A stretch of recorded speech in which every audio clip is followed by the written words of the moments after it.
Hello everyone and welcome back to one of Lee's videos, reacting to bad or bizarre book covers. Starting off with something from June's Burn, we have 20,000 Leagues Under the Sea. I suppose I could have gotten a bit closer for my copy, but that's it, and it looks very dignified, very respectable. And then you have this. Why isn't this up all the way over here? There we go. Um, what? That looks like a travel brochure. Not not a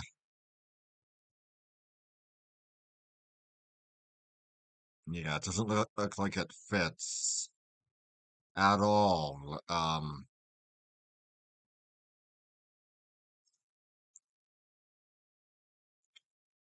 And yeah, I've done enough research to know the bikini wasn't created until 1946, although it did have some ancient forerunners. But yeah, you can't say it fits at all. What? You really think people, I mean, no, no, there would have been an ancestor of a bikini in the 1860s. Oh, good lord. This does not look adventurous at all. It looks very vacation-y. As I said, it looks like a vacation brochure type thing. But anyway, let's move on. Now we take a trip to the United States for something from, well, technically it's Britain, but you get the idea. American author and all. A Connecticut Yankee at King Arthur's court. Doesn't that look dignified? The cover is the melee from the Eglinton tournament. And now,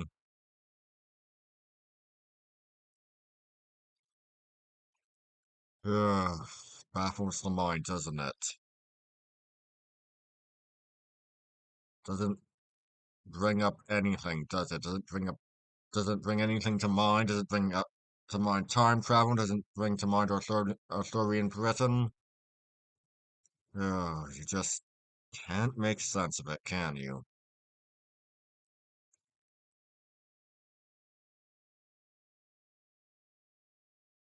Oh, good lord.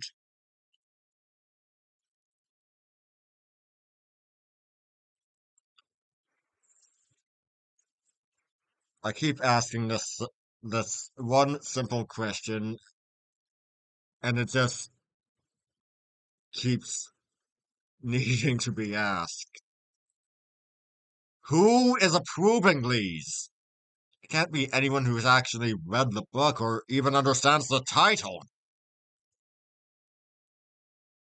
Uh, In what way does that bring to mind Arthurian Britain?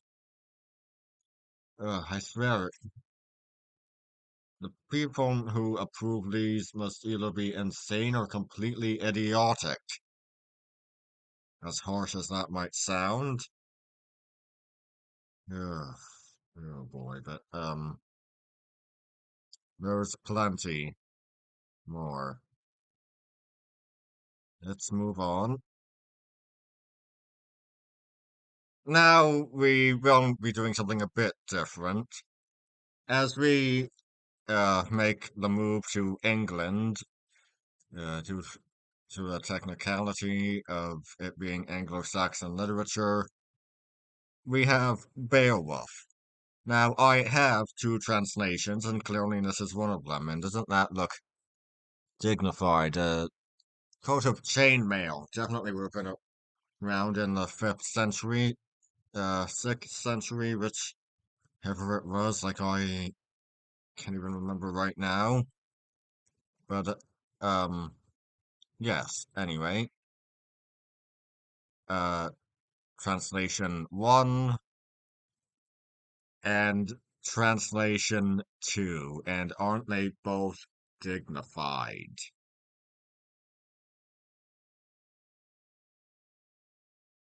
And yes, so Seamus Heaney, J.R. Tolkien, J.R.R. Tolkien, and J. Leslie Hall. What am I looking at? What even is this? This is like some Hollywood action hero. Oh boy.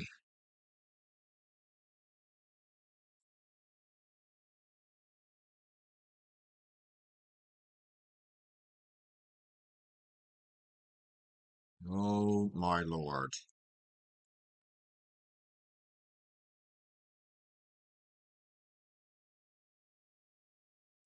You know, having him be a Norseman would have been a tad bit more accurate. Sure, it would have been an anachronism considering, uh, yeah, uh, well, most people think Vikings when it comes to Beowulf, despite the fact that, Beowulf's actually, predates the Viking Age, the setting around its still pre-Christian Scandinavia, but it's also before the Viking Age. The Viking Age is, beginning uh, being marked with the sack of Lindisfarne in 793. But still, culturally, it would have made more sense than less. Yes, boy, oh boy, I just don't know. Doesn't make any sense. I do own a graphic novel adaptation of Beowulf. I've seen, uh,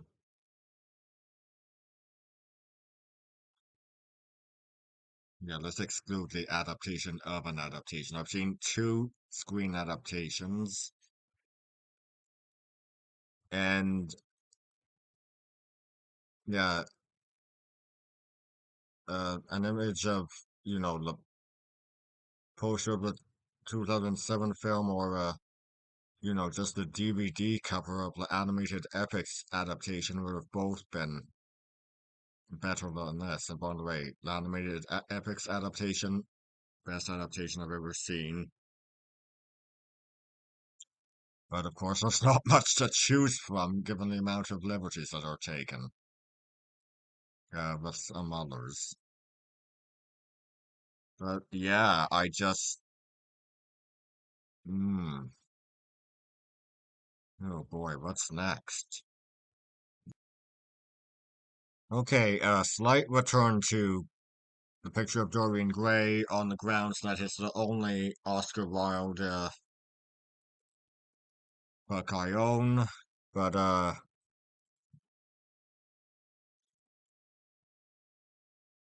yes, that definitely fits a man who lived in the Victorian era. Yes, the Victorian era. He unfortunately did not live long enough to see the Edwardian. But yes, that makes perfect sense. Of course it does, because what says a Victorian author from Ireland like that? You know what I mean. What says Victorian Irish author better than that? Oh boy.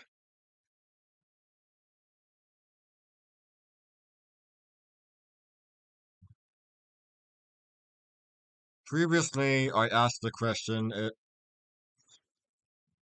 people, if whoever approves me is even read the book or understood the title. Now I'm just wondering it's whether or not whoever approved these had any idea who the author was. Huh.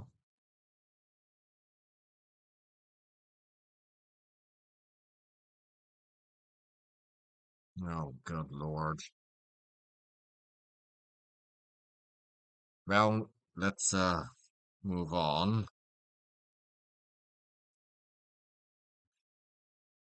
Next up is something from Scottish author Robert Louis Stevenson. Treasure Island.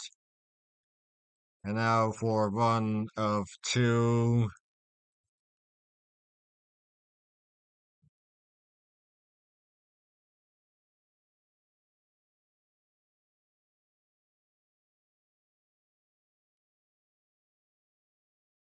Ugh. Well, definitely has nothing to do with the 18th century. Does definitely has nothing to do with piracy, buried treasure, mutiny.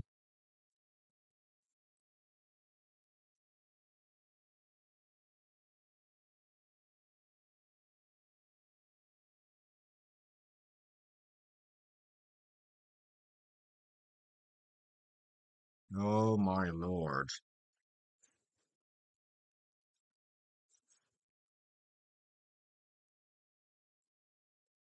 I let's see here. I've seen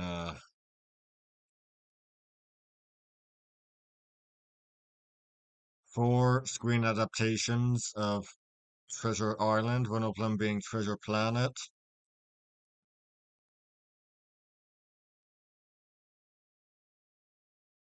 Adaptations of this story are in no short supply. It's not like no one is going to be unfamiliar with it, and if you are unfamiliar with the story, no, I don't know. God help you, I guess. But anyway, let's take a look at the next cover for this one. Yes, a far less bizarre, not any less bad, because you can still see it has nothing to do with setting, story, what have you. Oh, dear God.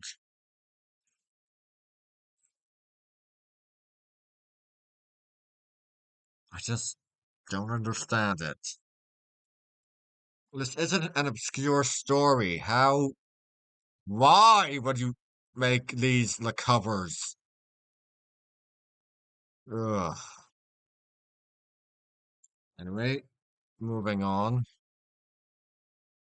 And now for something a little bit different, and that it's a book I have not read, nor do I have it on my to-read list, but the book is The Lodger, which is based on the Whitechapel murders committed by Jack the Ripper.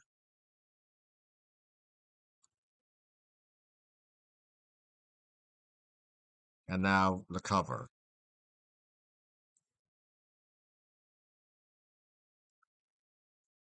Oh, good Lord. Sheba Blake, I have so many questions.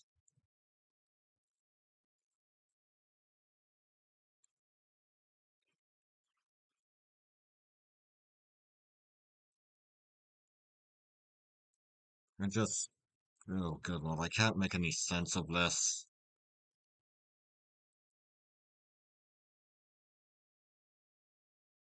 Of all the covers to put on a book based on Jack the Ripper, they choose that?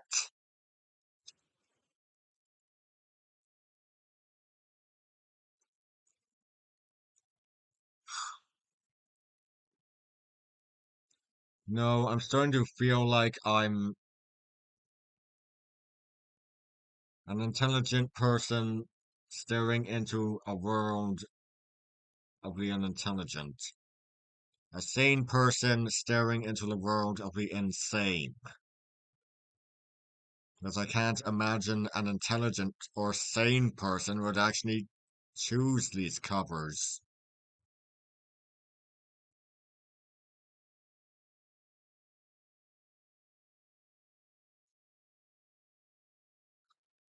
Ah,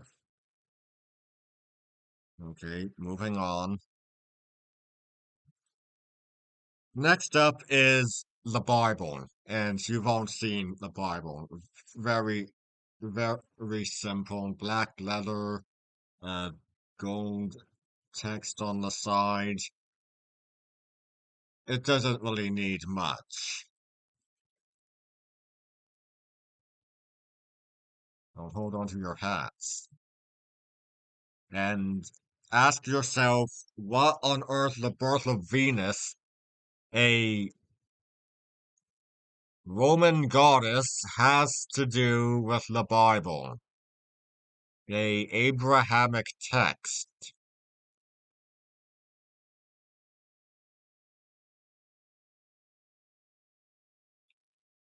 I greatly approve of the use of public domain art, but not when it makes absolutely no sense.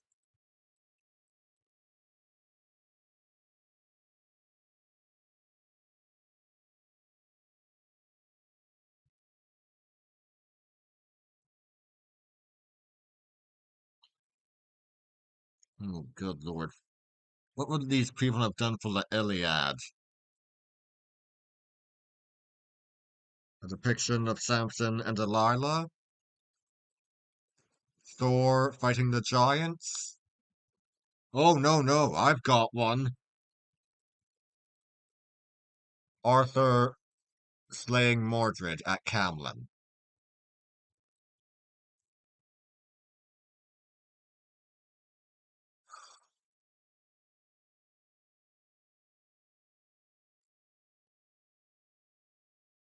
I just,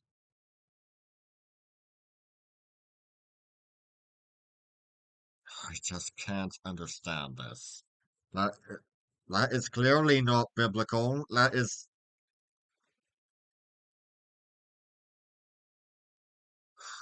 oh, I don't know. I think people would know the difference between one religion and another.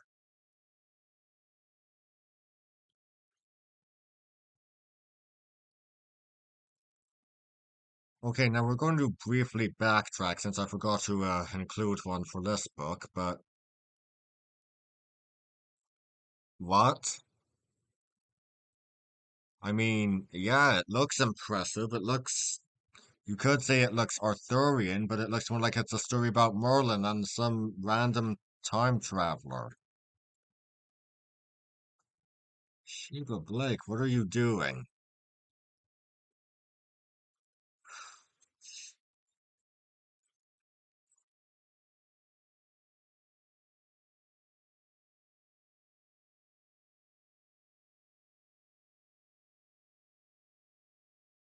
I just, what? It looks close, but at the same time, it doesn't exactly work now, does it? This isn't a story about Merlin. It's a story about an American time traveler. Oh boy, but anyway, let's get back on track now that we've done a little bit of backtracking.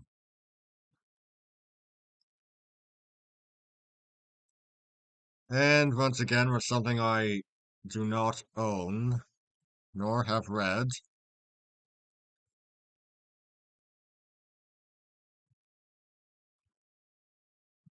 The Decline and Fall of the Roman Empire. Sheba Blake, what are you doing? That's modern Italy. Ah, you know what? I'm sure whoever approved this was thinking, oh, the Flavian Amphitheater's in the background. That works. No, it doesn't work. Not at all. Oh boy.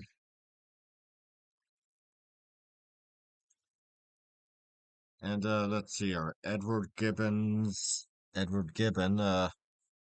born. Edward Gibbon was born in 1737 and died in 1794.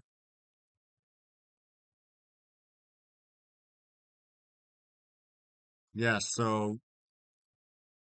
to make things more baffling, they choose something that is Set in a period well after his time.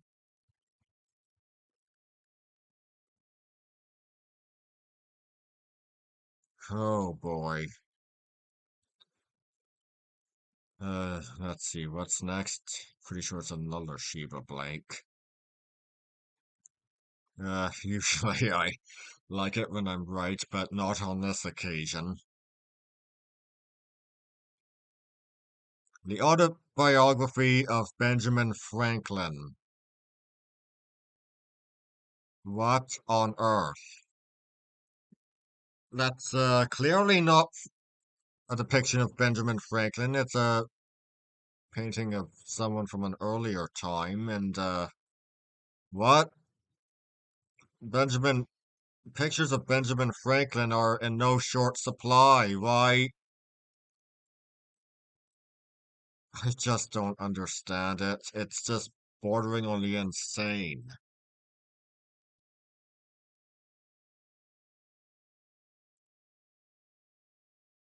Sheba Blank. Ugh, what on earth?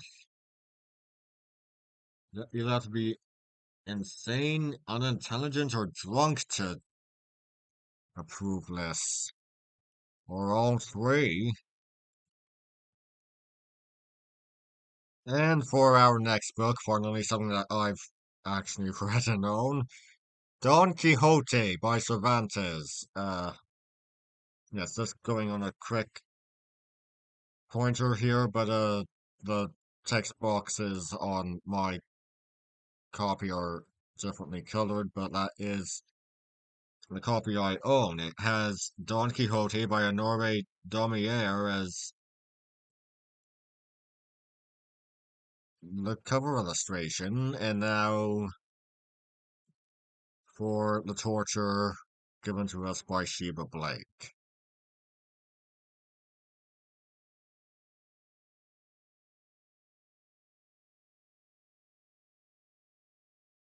Oh, good lord.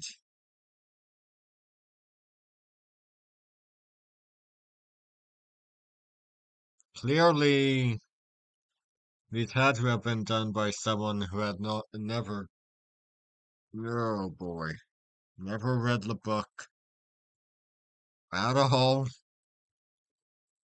nor even heard of it. These had to have been approved by such people, because in what way does that bring Don Quixote to mind?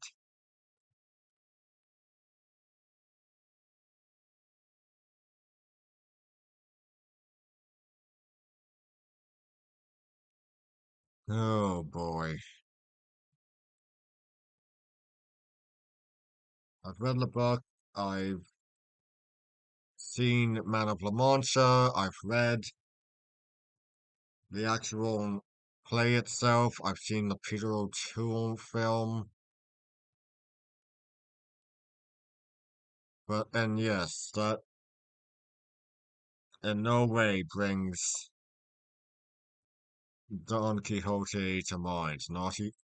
I mean, honestly, the jousting with windmills, jousting with a windmill, that would have brought Don Quixote to mind, but not this. Oh boy. And now for something from Herodotus, but unfortunately I've only read the histories, so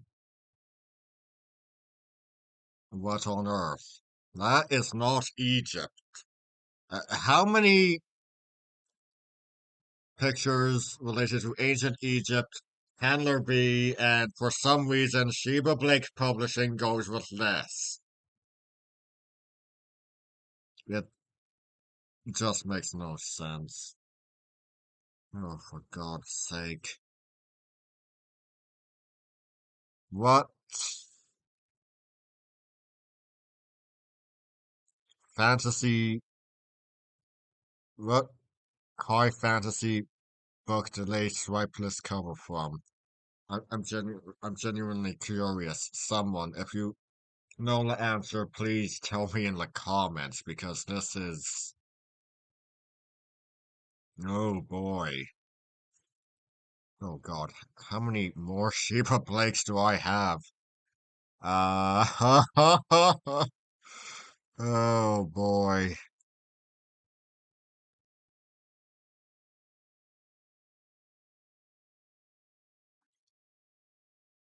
I mean, I don't know if we're going to be getting through them today, but we can try. Okay, once again, something that I've neither read nor have on my to-read list, but a short history of England with what is clearly a Lord of the Rings art. I mean, the Shire is based on England, but not sure if that counts. I definitely doubt the artist who did this received any payment for the use of their artwork. Oh my lord. But it's hardly the worst thing we've seen today. But I suppose you might call this amusing. Oh jeez, what's next? Oh good, finally something I've read and actually have a copy of. Okay, so technically it's on my to-read list, but I have read the Classics Illustrated adaptation. The Jungle by Upton Sinclair, and now for what we got from Sheba Blake, yeah, that's very literal, isn't it? Let us read the synopsis from the back. Hmm? Jurgis Rudkis, a young Lithuanian immigrant in search of a better life, faces instead an epic struggle for survival. The story of factory life in Chicago in the early 20th century is a saga of barbarous working conditions, crushing poverty, crime, disease, and despair. Upton Sinclair's vivid depiction of the horrors of Chicago's stockyards and slaughterhouses around such aroused such public indignation that a government investigation was called, eventually resulting in the passage of pure food laws.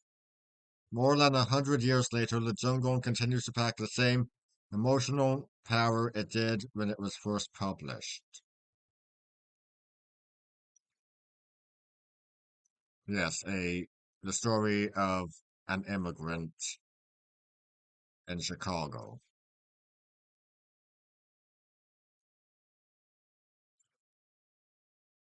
because that makes perfect sense now, doesn't it?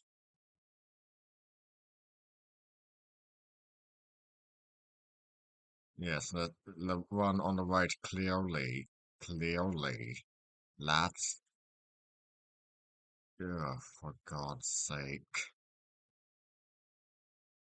Finishing up with the two covers, we are starting off with, or rather finishing up with, however we want to look at it.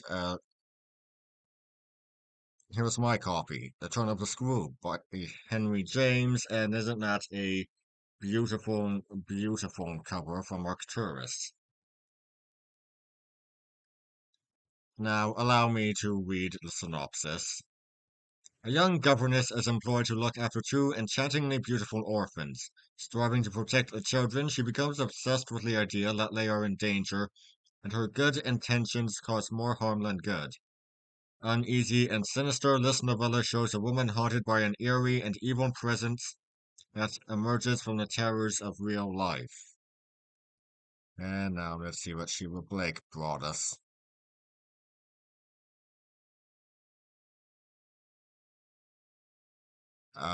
Yes, clearly science fiction now, isn't it? Oh boy. What's the other one? You'll see. Yes, this is the other one. Tutis slash Tutis, however the sideways ass is pronounced, fails at being literal because that is not a screw. I'm pretty sure that's a bolt. Oh boy. I just. Oh. But, oh, jeez. It's really something, isn't it? No, aren't all of these, but,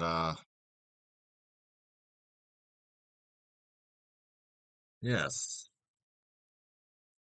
We're getting ever closer to finishing this series up, and as I find more, well, that would be all for today. I'll see you all next time, which will be in 2 weeks for this, because I'm taking next Monday off. Why? Because it's Family Day long weekend. Hey, I have the right to take some days off, you know. See ya.